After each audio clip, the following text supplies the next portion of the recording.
Hey, everybody out there. How's everyone doing? Welcome to season 4, episode 4. Tonight we are delving into New York City comedy and the comedy scene out there. New York City has been one of the most important scenes for comedy for decades and decades. It's hard to get it down to one thing, but the chemical makeup of what is funny and the people that are funny in New York are often minorities and Jewish folk that I've met throughout the years. My personally favorite comedians are almost always Jewish and or Black. So I wanted to touch on that this week with the comedians that I have on who are based in Manhattan. We have Gianmarco Soresi, who is a Jewish comedian, very funny, very observational. And we have Dara, who is also very funny and an incredible comedian and very important to the makeup of New York. There's so much that New York has to offer as far as what is funny and what can be made funny. There's an entire landscape, even as the pandemic persists, that is still alive.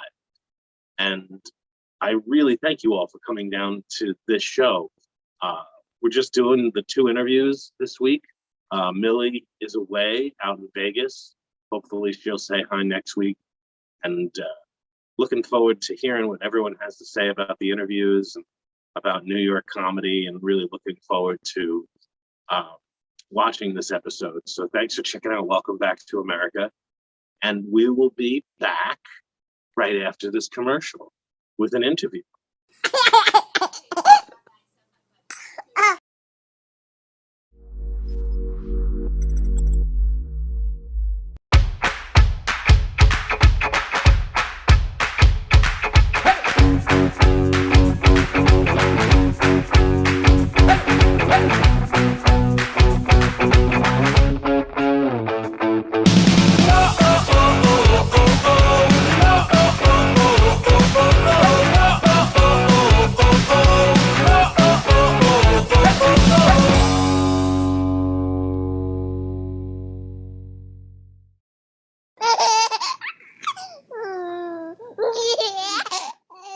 Hey, out there in TV land or wherever you're watching this, welcome back to America. I am DB Frick, and I have a consummate professional with me today. She's very funny. I've been very lucky to hang out with this wonderful woman on a couple of occasions, and we just have the best time because she is one of the best personalities around. Ladies and gentlemen, she's doing the Black Woman Comedy Festival. Laugh Fest, sorry. Black Fest? Laugh Fest. Laugh Fest. Okay. The Black Woman Laugh Fest, June 16th through 19th. That'll be in Brooklyn. We'll talk a little bit about that. Ladies and gentlemen, a very funny comedian, Dara, Jemmott.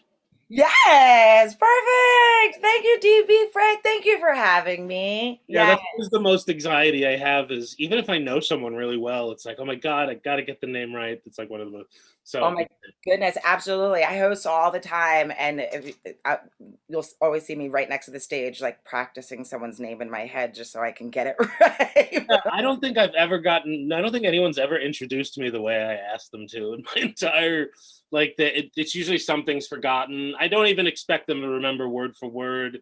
If I give them 3 things and they remember 1, I'm happy, honestly. Yeah. Sometimes the intro leads into a joke and I'd really like them to say something, but it doesn't always work like that. But you know that you've been doing comedy a very long time. You've been in the industry a very long time. We're going to talk a little bit about that. But I want to know, what was it that got you on stage first? Because I know you were starting to be in front of a camera when you were pretty young. Yes. I've been on stage since I was 3 years old. I started out dancing. And I never thought I would be a comedian because I always got in trouble for being funny or like yeah, I know saying things at the wrong time. I served a lot of detention. That's great. It was It was all a lesson in time and place. Where did you go to school? Teaneck. I'm from Teaneck, New Jersey. Oh, okay. Yeah. So I love my town. But yeah, we liked to say one-liners, and teachers did not like that. So I never thought doing comedy was something that I was going to do. I worked in corporate America actually at the time. And thank you for saying that I've been doing comedy for a long time, because 6 years feels like, I'm still wet behind the ears. Uh, Sure. so, still working my way up. But yeah, I started in 2014, and I was working a very corporate job. And I missed that money. Oh, yeah, I always hear that from comedians. Oh my God, I miss it so much. And I started because I went on a date. And I remember the day of this date because it's Malcolm X's birthday. So it's May 19th.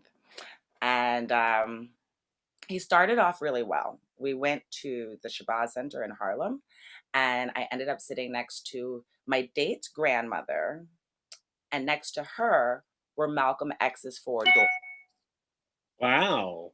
Right. Now, I'm only giving you this context so that you can understand Hmm, my emotions later. sure. Okay. This is first date. Okay. So, first date, I'm sitting next to grandmama. Uh huh. Okay. So, I'm on my best behavior, right? Then we go to his job. Again, I'm on in my best behavior there. Now, he had been listening, so we're going to Mamoon's, right? And he's surprising me. So we're passing and we're walking up McDougal. We're passing the pair. And someone is, selling tickets outside. And they're like, yeah, come see the comedy show. And I was like, well, we're going to get food, because he had now told me that we're going to Mamoon's. I like figured it out. And I was like, I'm so excited. And they were like, you can bring the food back when you could do that. You can bring the food into the show. Don't worry about that. And I was like, what? Now, I had not been thinking about comedy, but I had been thinking about breaking free from corporate America. Right. Which I think So, starts the second you start. But yes, I totally get that. yeah, exactly. So I jokingly say, well, if we come back, I'm getting on stage. I'm not serious at all. My date turns to him and says, no, she's not. She's not funny. Oh, wow. Wow. That's a test. That's a challenge. Challenge. Challenge! Exactly. Challenge. Exactly. Oh my God. My blood started boiling. And I was like, you have a few choices. You could rip this man's throat out or become a comedian. Yeah. Wow. That's awesome. That's an awesome way for it to happen. Yeah, so that was the start. So, thank you, Malcolm X. Thank you to this dude. I'll never give him credit. I'll never give him props. I'll never say his name out loud. That's hilarious. So is he someone who's still in your life? And No. oh, so okay. Is he someone that people would even know? Huh? Is he someone people would even know? Was he a comedian? Was he okay? No, not Okay. not a comedian. Okay. No. All right. Fair enough. I love that story. That's great. Any story that has you had me at Mammoose. Right? Yeah. Once you say that, I haven't had that in so long. So That's a good. good enough reason to spend $30 to go from Long Island into the city. Um, Yeah. so I usually go into a couple of different sort of questions that are totally out of, and I'm interested in what you're going to say to these. If you could have a superhero power, I think this says something about the kind of person someone is and what they're into. If you had a superhero power, what would you have? What would you do? Okay. Initially, okay, I feel like I want three, but I know I only have to pick Tell me one. all three. I'd love it if you already have, because I saw the face of someone who's thought about this. I have. Yeah. I think about it a lot. Okay. I kind of want the ability to read people's thoughts, but then again, do I? Like, do I need to know everyone's opinion? I'm not even moderately interested in everyone's opinion now. You know what I mean? So, like, why do I want to know their thoughts? But I think it would be kind of cool. Um, I love to travel, but I don't like customs or lines. So I would love the ability to fly. Okay. Okay. I like that. and and I could get to my shows much faster. Now, it's a mind fuck because I fly in my dreams. So sometimes I don't remember that I can't fly when I'm like walking in real. I'm like, aren't I just supposed to do like a step and I'm up? Like, so I would love to fly. And lastly, I'd like to be invisible because then I could kind of just like get the best of all of those worlds. You know, I can just like travel where I want. Nobody knows where I am. I can do a little listen to, but I can do like a pick and choose of the conversation that I want to know about, kind of like a reality TV show. You know what I mean? Like on demand. So yeah, those are the three. That would be very, you could definitely serve one's needs for success by using all of those. And if depending on the speed of flight too, the speed of flight would be very important. And, you'd have to fly over the Atlantic or the Pacific very often. I'm a Concorde, baby. Yes. Fair enough. I love that. I always loved that Wonder Woman's everything was invisible. That was seemed like being invisible would help more. You know what? There's an interesting difference between, I've had men and women answer that question on this show with being invisible. And for men, it's always different, and it's always, and seriously, it's like 3 or 4 times. It's so they can hang out in locker rooms and watch women change. It's a lot. It's like 4. Like I've had 4 of the 70 interviews. See, all that power just going to waste. This is why we ain't nowhere now. Because all these men use their power for the wrong good. Right. Always. That's a great bit. That's a great concept for a bit. Really funny. All that power has been wasted for thousands of years. Even 1,000 years ago, or 1,000 years ago, 10, 20,000 years ago, cavemen talking about it and doing it for the same reason. It is great. All right. Well, not so I could go over here and see how Bobby was talking about how he made his wheel. No, I want to go see Brenda's boobies. Right. Even though she walks around naked anyway. Yeah, exactly. Okay, that's great. Who do you admire in comedy? Who are some of the people that you really look up to? They could be around, could be a mom. Doesn't, anything you want. Doesn't, Who do I admire in comedy? That's such a great question. I come from a very funny family. They're not in comedy, but I appreciate them for just exposing me to, being able to have that kind of energy with people. And I think they kind of taught me at a young age that there's like a magic that you can bring to people's life through giving them a little smile. So, and my grandfather gave me the best advice. He wasn't a comedian, but he was very funny. And when I came out to my family as a comedian, because you have to. That's like it was. You have to sit them down, right? That's like if you're gay, obviously that's what the first thought is. But instead of bringing your gay lover over, you're bringing your comedian friend over, and that's who you've got to like. I'm a comedian. This is my comedian friend. We do this together. It's not just me. Exactly. But he said the great comedians, they do 2 things. They make people think and they make people laugh. And it's your job to make people laugh at what you're making them think about. Best comedy advice I ever got. And that started the bar for like how I write, how I think, how I approach jokes. I also watched as a child, now I'm going to age myself, to everyone. I don't know if this is going to be visual or just audio, but like. Visual, we're here visual. Okay, visual. All right. So like. Don't worry about that. Okay, so like whatever age you guys thought I was when this started, just that's it. Okay. I used to. I used to stick with that age. I used to watch a lot of Tracy Ullman when I was young. Loved it. And such a great show, right? Yeah. I remember the first Simpsons episode at the end of the Tracy Ullman show. And it's just this like wacky little sketch, 1987, 88 probably. I was going to let the people do the math on their own, but yeah. Oh my God. That sounds fun. I'm going to look like this forever. But, as an aside, before you go on, you could easily play a college student. And you could easily play a kid's mom too. Like, so, Balance. balance. Some people started sending me auditions for like moms, and I botched them because I don't know anything about being a mother. Uh, and then I decided I was like, I'm not taking any more mom auditions because that's not where I'm starting. Like, I want to be the quirky friend before I'm someone's mom. I mean, shout out to the moms. Happy Mother's Day. Great. I just have a cat.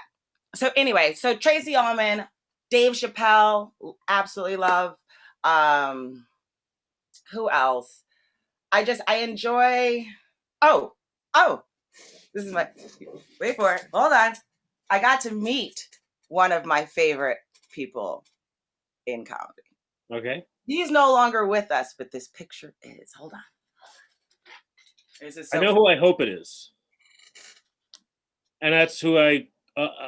Oh, okay. Wow. Yeah, that's great. Yeah, one of the best. Right? Yeah. Right? One of the best to ever do it. Amazing comic. Very nice human being for the moment that I met him. But I took that picture so long ago, obviously. And it's one of my prized possessions. But yeah, Bernie Nice. Mac forever, yo. I like that. I like that a lot.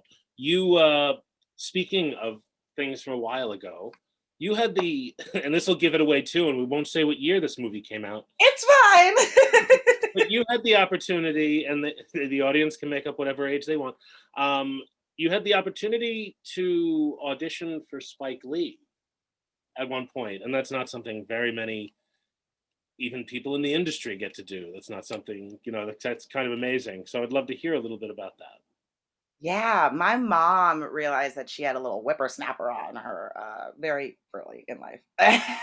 And she got me an agent. We had an agent who was in the same town as I was, Shirley Grant, and she would send me out on these auditions. And one of them was for Crooklyn. And the interesting thing that I remember about this is that I never understood that it was in the 70s when auditioning. I thought it was current day. Sure, I understand that. Yeah. I As didn't get a that. kid, And somehow my mom missed that too. So like I was doing 90s, what I thought was 90s Brooklyn, not 70s Brooklyn, which I think I would have just given a little. I was so confused when I ended up seeing the movie. I was like, what? I was like, how did we miss that? But I went in and I auditioned. And then I got a call back and I was like, what? And then that's when I met Spike Lee's sister, who is such an angel. She's just like walking positivity. It's beautiful. And then I got a call back with Spike. And I remember I got my hair all done. It was like, this was the 90s. So it was like a big old ponytail. And I had this curly piece. I was doing it. And yeah, auditioned for Spike and he was cool. And the funny thing is that was not my last audition.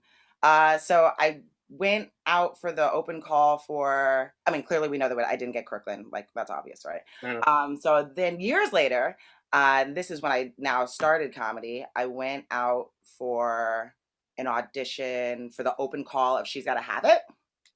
And the line was around all of the Brooklyn blocks. I mean, all of them. Pre-pandemic, I mean, thousands of people were in that line. And I remember walking to the end of the line and I was like, I'm not doing this. Discouraging. I've been on those calls, and it's discouraging. Yeah. Oh my God, I don't like lines, okay? I'm not into them. No. Would you not know? And this is what I love, the God and the universe, it just works sometimes because the person who walked up behind me was Shatara Curry, who is not only a fantastic comedian, she and I also went to high school together. So now I have someone to stand in this line with who I love. That helps, of course. Yes. Right? So we stood in the line together. Mine went by much faster with Shatara next to me. And she knew people, so she was able to like, once we got in there, like kind of go in somewhere else. But I remember taking the picture and doing all that. Fast forward again. Did not get that. Fast forward again. Now I'm about to cut my fro, right? So everyone sees like this hair, right? But at the time I was kind of like rocking it real short, and then I would like be blonde. What? Crazy. Right. So I was about to shave my head and dye it again. My friend, Frederica Bailey, sends me an audition to be an extra in Spike Lee's movie, The Black Klansman. So I'm like, I was gonna cut my hair. And she's like, they're looking for froze. And I'm like, all right, I guess I'll do it. Long story short, I'm thinking it's gonna be this long line that it was at the last one. Nope. I walk right in and I landed the brief this time. I walked in my best 70s gear. And then you find it's a 1940s film. And it's on 1990. No. I have my fro out, but at this point I still have like little blonde tips, right? And I remember walking right up to the table and I get a tap on my shoulder and I turn around and it's Spike Lee. And Wow. he's like, what's your natural hair color? And I wanted to be like, I don't know, Spike, look at these roots. But that's not what you say to Spike Lee. So Oh. I was like, I don't know, brown, black. I don't know what this color is. So he's like, can you go back to that? And I was like, sure, no problem. So I'm like, all right, now I got to figure out what to do with my hair, how to get it back to my natural. Do I cut it a little bit, but I don't want to lose the fro? I'm like, did I get it? I don't know. I get an email that I get it asking for my measurements. I immediately send those measurements back. I'm not wasting any time, baby. And I never heard back again. Oh man. So It's not over.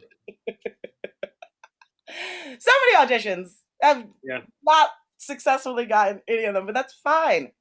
Yeah, no, I mean that's most of auditions. Like most people, really big actors don't even audition. When they want Robert De Niro, do you have a Robert De Niro audition? No, you just ask Robert De Niro and hopefully he says yes. Yeah. That bullshit. But It's all part of the process. The two things that I did get though, I got so my voice was what actually got me money as a kid.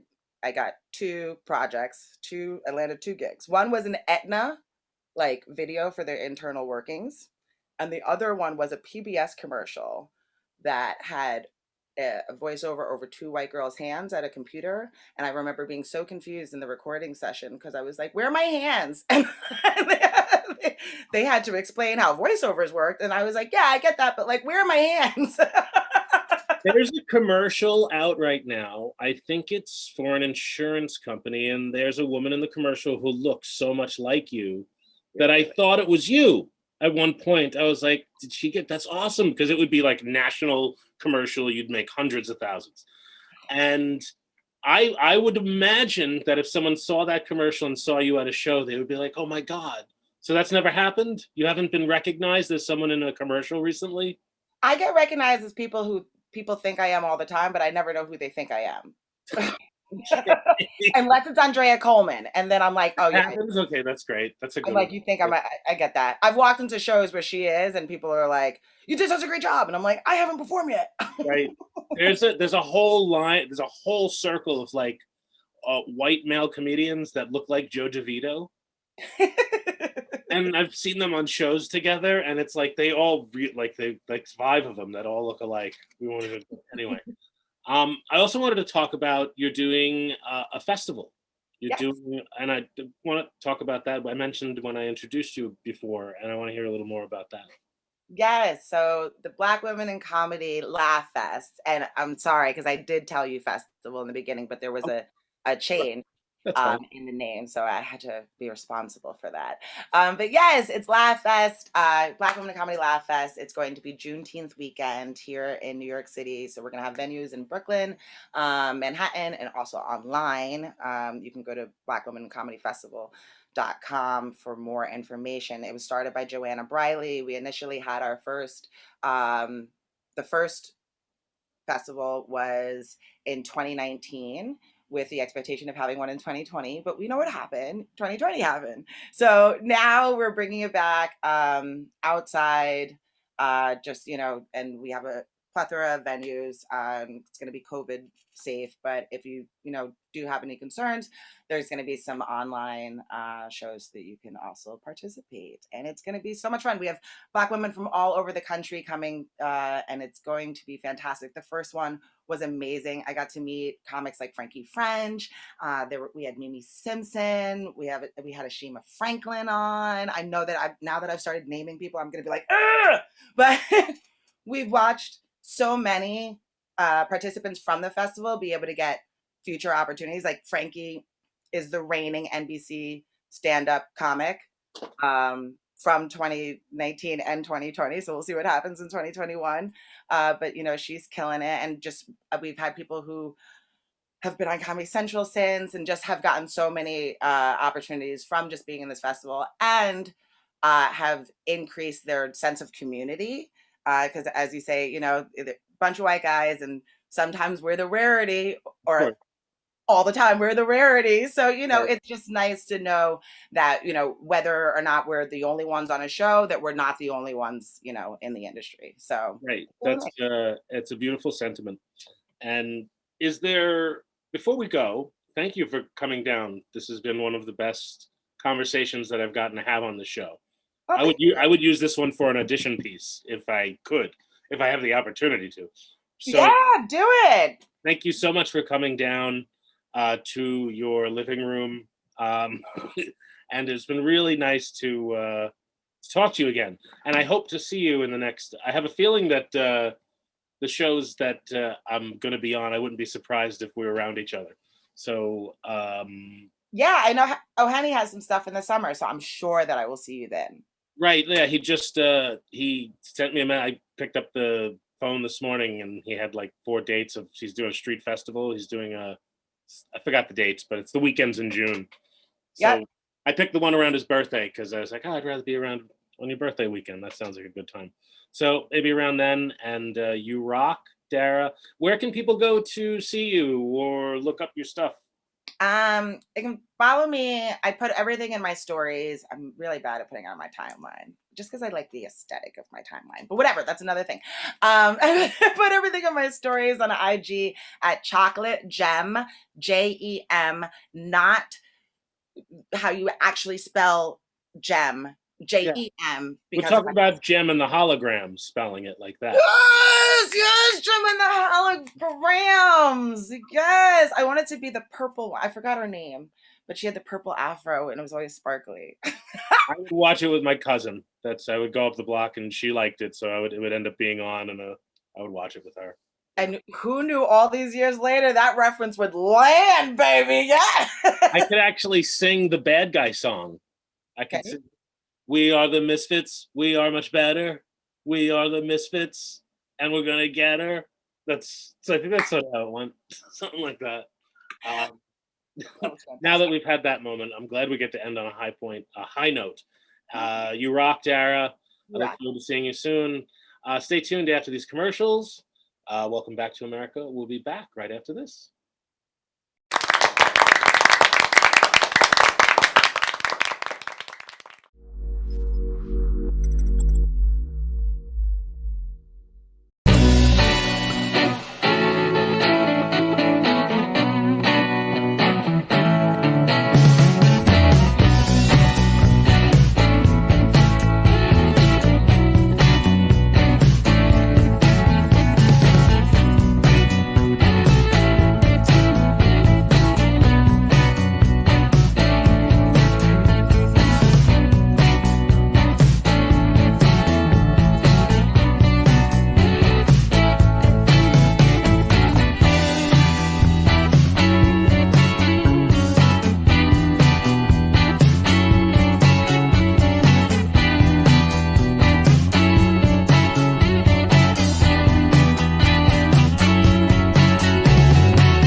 Hey there, everybody. Thanks for checking out the show tonight. Our new time, 9 p.m. Mondays. Welcome back to America. I am DB Frick. We have a really funny guy with us, really, and considered amongst comedians one of the funniest guys around. One of my favorite things about him is that if I'm up at 2 a.m, I will see his tooth whitening commercial. And it's just nice to see because he's also co-starring in a movie that Billy Crystal has that just came out the past week that Alan Zweibel wrote. And he's a very funny comedian. And Alan, the writer of the movie, said this of Gianmarco when I asked him about him the other day. And I'm having trouble finding it right now, but it's going to come up any second. Here we go. All right. Gianmarco Soresi's performance in Here Today is a highlight. I have now seen the film a number of times, and the audiences just love his Goldberg impersonation. A real surprise, and they adore the nuances that he has captured. I've also seen his stand-up on YouTube and can honestly say that not only is he really funny, but even more importantly, has a unique voice, and I truly feel that it's simply a matter of time that everyone is a big fan of Gianmarco Soresi, as I am today. So, ladies and gentlemen, Gianmarco Soresi, come on down. Hey. Oh my God, what kind words. What a nice man. What a joy. Yeah, he wrote that immediately. He actually wrote, when I wrote to him and told him, I was like, oh, I'm going to be interviewing Gianmarco. He wrote that faster than one could actually read it. Like, it was like, almost, yeah, he got it out there fast. He responded. Maybe he says that about everyone and it's a copy and paste job. Wouldn't that be great? But it's your name. I was just gonna, imagine if he says your name to everybody. You are one of the funniest guys around. I actually just watched a video that you did, a parody of life hacks, and you got to go to Gianmarco's Twitter page. Just talking about it doesn't do it justice, but he's very messy. My girlfriend, thank God, I got a girlfriend / camera operator. She definitely helped out. You could hear her. She was so pissed. That alone should get people to your page. I haven't seen you in a couple of years, and in those couple of years, you have really grown in popularity quite a bit. You're currently in a movie that Alan wrote and that Billy Crystal directed and also wrote and is starring in. Mm-hmm. And my friend Alex Brightman is in. Alex Brightman, great guy. He's a very talented guy. I had interviewed him years ago when he was doing School of Rock before he started that. Wow. Yeah, and very talented guy. So one of the things, before we get into the movie, one of the things I like to talk about is what got comedians and entertainers to get on stage for the first time. What was it like? How old were you? Where was it? Who pushed you? I was a theater kid from the jump. I was cast as the Prince and the Princess and the Pea in first grade, I believe.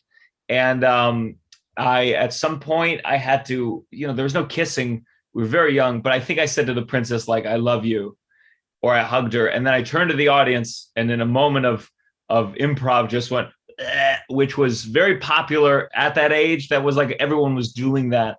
And I got a big laugh from everyone except for the director / PE teacher. And I think from that moment, I knew I wanted to do some form of performing for forever.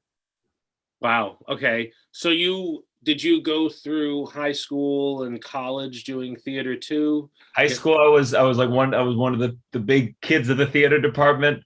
Very good high school for theater. And then college, I went there for musical theater. Not as good a choice, not as good as life choice. I 2 years is the most you need of education with the arts. Sure. So I was an actor. I was musical theater, singing show, dance man, not good at dance, not great at singing. And then I was just acting until I took a class at Caroline's Comedy Club. I did a stand-up comedy class where, it's kind of just forces you to do 5 minutes at the end of 8 weeks. And that went well. I was one of these fake stand-up comics for a while where I was like, I'm an actor / stand-up comedian. I would do 2 shows a year. And then one day I wrote a play that had a lot of monologuing in it. And I had a good producer friend named Lindsay Elizabeth Hand, who took me out to lunch and very emotionally was like, you should do this. You should do stand-up, essentially. And is that poster behind you the poster for that show right there? Yeah, that's the play. That's Less Than 50%. That's my sketch team that you once reviewed. We still use your quote, the Beatles of sketch comedy. And that is my my most recent comedy special. Yeah, that comedy special was awesome. You probably came right after the pandemic started. I think that came out, right? Not too long ago. I waited till the cases went down slightly. No, we did I wasn't like accusing you of. Okay. Right when the pandemic hit, I said, let's get a big group of people. Let me get these jokes out. It was I think in like September, we did an outdoor show in a courtyard. I had written all of these topical jokes that were about COVID because it felt weird to not talk about like what was going on as you were doing Zoom shows and outdoor shows. So I wrote all this material that had a short shelf life. And I got my producer, Lindsay Elizabeth Hand, another producer, Jacqueline Thrapp, and we filmed it. It was very stressful. I did not have the kind of time to run the set as I would. Now I could run it so much more often. But I cobbled it together. We added a little documentary at the first half about like what it was like doing comedy shows during the pandemic. We had video of the times the cops shut down my first show back. It was about 30 seconds in and the cops shut it down. And are you producing this as a documentary, or have you already put this stuff so out? It came out and there's like a little documentary, like a 5-6 minute documentary, and then like a 40-minute special. Okay. I see. That's and that represents the picture up on the wall on the left. Yeah, it's me in a milk storage unit because I'm gonna die, and we all are gonna die. We are. That's great. That's a great. Not super soon. We should have ended on that note. That we should end on that. Don't worry, the death will come back up. And I love that your cup represents. You got true. a poster right there. Now, I understand it. It seems like a sign of narcissism, and it is. I do the same thing. I have pictures on the wall of me right here. They're right here. I'm not going to turn my camera because I don't want to ruin the shot. But someone just got me this cup. It's the perfect size for me. I love that cup. It's got my name. What are you gonna do? Just in case you forget. Mm-hmm. Who am I? Your name is one of my favorites because it's whenever I say it, I feel like I'm saying a 1920s gangster.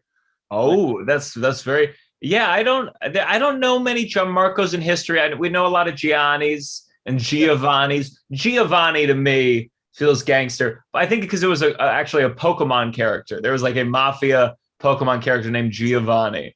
Wow, that's the kind of thing that would get canceled today. Yeah. Although maybe not, because usually the Italian thing doesn't really get attacked in the way that a lot of other parodies or stereotypes get attacked. Yeah, I think that stereotype it's not quite as harmful. There's some Italians out there who get really worked up, right? But like, what's the stereotype? We're not to be fucked with. Like, oh no, please don't say that about me. Please fuck with me. That's why. I love the concept. I don't know if you watched SNL this past weekend, but they did a Super Mario sketch with Wario.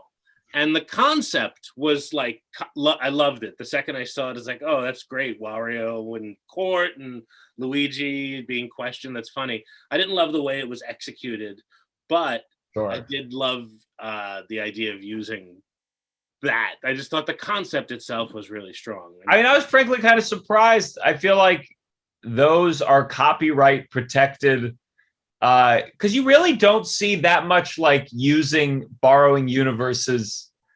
It's great. It was the concept, it was horrible. Elon Musk, I wish he had been a Goomba and someone jumped on him and he was flat. That would have been funny to me. But I do not need him as the lead, the character lead of a sketch comedy. No, it didn't. He did a lot better than I would say non-performers in the past have done. There's sometimes they have non-performers. It's very rarely, but it wasn't great. And I went out of my way to watch it because it was him. You look like you have Dogecoin. I gotta say, I bet you have a couple Dogecoin. I did sell some Bitcoins about 6 months ago. I did sell that I got in 2011. So oh my God, you make a killing? No, I wouldn't say a killing. No, not a killing, but it was, each individual coin on its own I didn't get all that much from each one. I didn't have many. It was 4. Sure. And but it was nice to have that and get rid of it and get it out of my life because I really don't understand it. I don't understand any of it. I'm not an idiot. I read a lot. But no, listen, I've read so many things as to what mining Bitcoins is, articles and articles, and I couldn't explain it to you for all the money in the world. I've read so many articles, and I'm like, I don't understand. There's a limited amount, and it's a lot of electricity. That's it. That's all I know. Did you hear about there was one guy who like lost like $200 million because he couldn't remember his password? That's another horrifying. I mean, it's just out there. It's one of these things. Everyone's like, oh, it's going to disrupt the corrupt system of money. And I'm like, yeah, but then it's just going to be taken over by new corrupt people, and it's all corrupt. Yeah. And I hate NFTs, and I hate it all. Even where money comes from. What's the name? I forgot the name of that group within the government that decides on interest rate. The Fed. The Fed, yeah. The Fed decides on the interest rate, but the Fed is also like a for-profit company. And they decide on money. So essentially, it's just almost like if I decided, hey, this piece of paper is worth $1 million, and they're like, no, you can't do that. Well, I don't get that either. That's not what this is about. We don't want to talk about that. What I do want to talk about now is Here Today, which is a Billy Crystal movie that you're doing that came out on, I believe, May 7th in theaters. Can't find it anywhere on demand, which is too bad. But surprising. It's surprising. I also think that's good because it could push people out to go to the theater because this movie is getting a lot of word of mouth. And it's a movie that Billy Crystal wrote and directed, and wrote with Alan Zoibel, and you're in it as Jeff Goldblum. Yeah, well, I'm in it as a cast member of a Saturday Night Live type show, and in one sketch, I do get to wield my Goldblum impression. Now, did I imagine when you auditioned in a room full of Jeff Goldblum types? Or well, no. Well, here's what's interesting is that was not part of the script originally. So I just auditioned. There was a script kind of to be one of the writers on this imaginary show within the movie. And I auditioned with that. I got cast as like a sketch comedy cast member. I think I had 2 lines in the script already, but then they were like, we're going to figure out the sketches within the movie later on. And, you get cast and you don't shoot for like a month and a half. And I got a new script. And I saw that my character had this Jeff Goldblum impression, and I'm not a great impressionist by any stretch of the imagination. But I had done that one because people so often had said I looked like Jeff Goldblum that I finally did it for like sketches at the Pit Theater for audiences truly of 5 people. And I was like, oh my God, what great fortune that they wrote this. But it turned out that Billy Crystal, I guess, and he had done this with a friend of mine for a different project. He YouTubes the people he works with. That's his site. So he had YouTubed my name, saw the impression, and wrote it into the movie because he knew I could do it. Wow. So it was like to put it on, like to do this thing that I had done on my cell phone and the Pit in like a real movie was a very cool thing. And then to inspire a genius to write something about it. Billy Crystal is one of the most beloved people in this industry, and sort of always has been, and grew up not too far away from me on Long Island. Oh, yeah? Oh, very cool. Like 30 years apart from each other, but he's from Long Beach. Did you ever see his play, The 500 Sundays? 700 Sundays, yeah. 500 Sundays, sorry. I saw it on HBO. I wish I had seen it live, but I watched it like in the last year on HBO, and I mean, that was a tour de force. Yes. He was doing, and clearly some of those bits are like from when he first started, but some of them are just like so funny. He's murdering. He's killing so hard. It's a lesson in a one-man show. It's like, for me, that's how I see it. Yeah, I mean, I feel like when it came out, I haven't seen a lot of one-man shows, but you can see that this was the thing that inspired all the tropes about one-man shows. This was like the original amazing version of like playing different guys in your family. Right. And then from there, I'm sure everyone was copying it like crazy. I try to get a couple of sort of different questions in, and I want to ask you a couple right now. Cool. If you could have one superhero power, what would it be? God, I feel like flying is the one I fantasize about the most. Just to not use the subway anymore. Thank God. I don't know if I forgot how bad the subway was, or it's gotten somehow worse over the pandemic. but like it has been so fucking shitty these last couple nights. And I end my comedy shows. So like tonight, every night this week, I'm at Broadway Comedy Club. The F, which takes me where I live, is closed 9:30 until the morning. And I'm like, I always got effed by the F. Always. When I was living in Soho, going all the way down to Midtown and past, always I got screwed. and it's just like, this is such a New York rant, but it's like, it would be so easy to let Google Maps know, to somehow let all the apps know. So the apps don't know these things are closed. So you go, what's the nearest route? You walk to that thing. It's closed. There's a gate in your face. They say, oh, don't worry. There's a shuttle every 30 minutes. It's packed. It's horrible. And then you end up just taking an Uber, which I can't really afford. And we don't have Uber pools right now. Who knows when we're ever going to have Uber pools again? I miss them so much. That's true. That was a thing. That's right. That hasn't been talked about much. I live most of my life in suburbia. I've only been to Manhattan 3 times for work in the last year. Wow. And yesterday was one of them, and it was a consultant thing at night. And I was just amazed by how few less people were around. It was just crazy. So flying. So you'd go with flying? Yes, I would fly. Yes. I'd like that too. A lot of guys say they want to be able to be invisible so they can see naked women in locker rooms. Oh, that's highly problematic. Yeah. The guys say it all the time. Like I've had like 6 or 7. I've actually, yeah. What kind of like, so you see someone sweaty, take out their floppy titty and they smell shitty and like they look gross and you just want to diddle invisibly. Yeah, it's strange.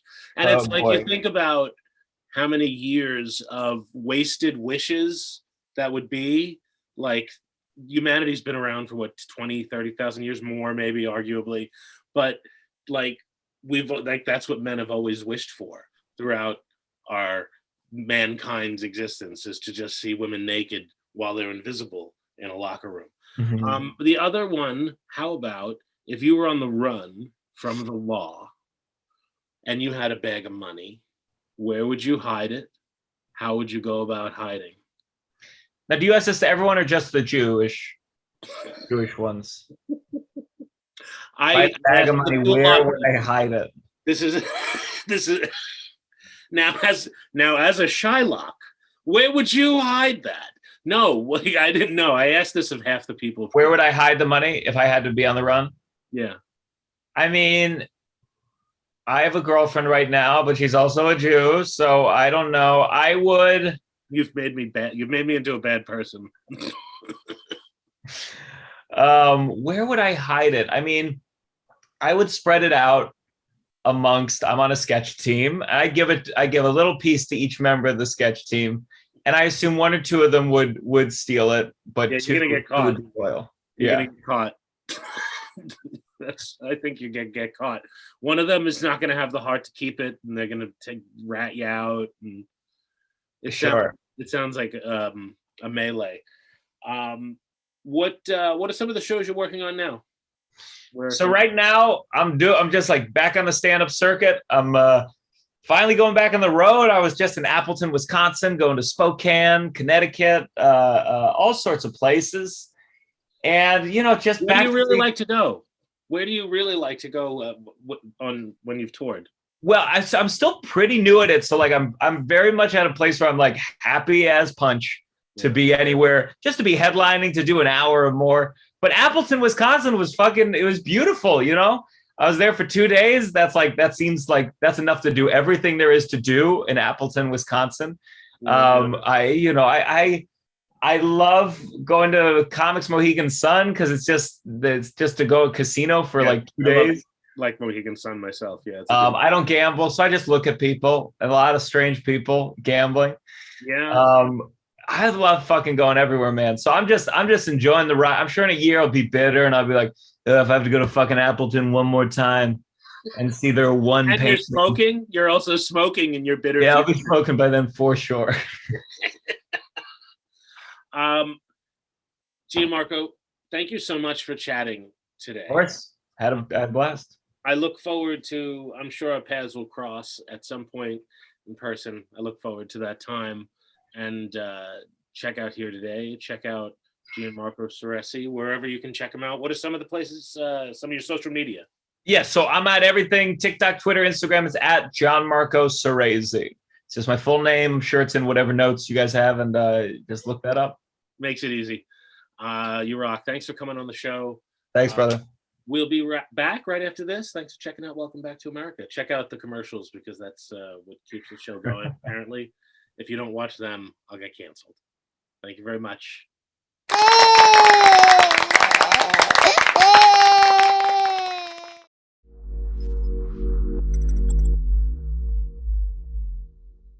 Me llaman Dan Pablo y hace más de 20 años me enamoré de una colombiana.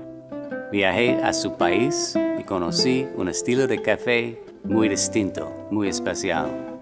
Ahora tostamos cafés excelentes, con alturas y microclimas diferentes, resultado en una taza muy compleja y muy rica, un sabor nuevo en el mundo. Fue un éxito. And I even got to keep the girl.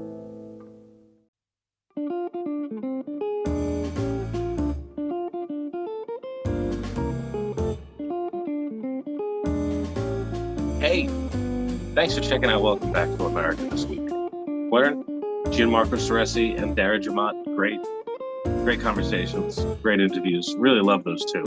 They really are the perfect example of the chemical makeup of comedy in New York City. And you're going to hear a lot more from both of them over the years. Incredibly funny people. We've got so much coming up over the next couple of weeks. Next week, Monday, June 7th, we're doing a live show. We're going to be talking about the Black experience in comedy with Nigel Fullerton, O'Henny Cornelius, and Joe Dixon. Again, we'll be doing that live from the studio at 9 to 10 p.m. June 7th. Looking forward to that.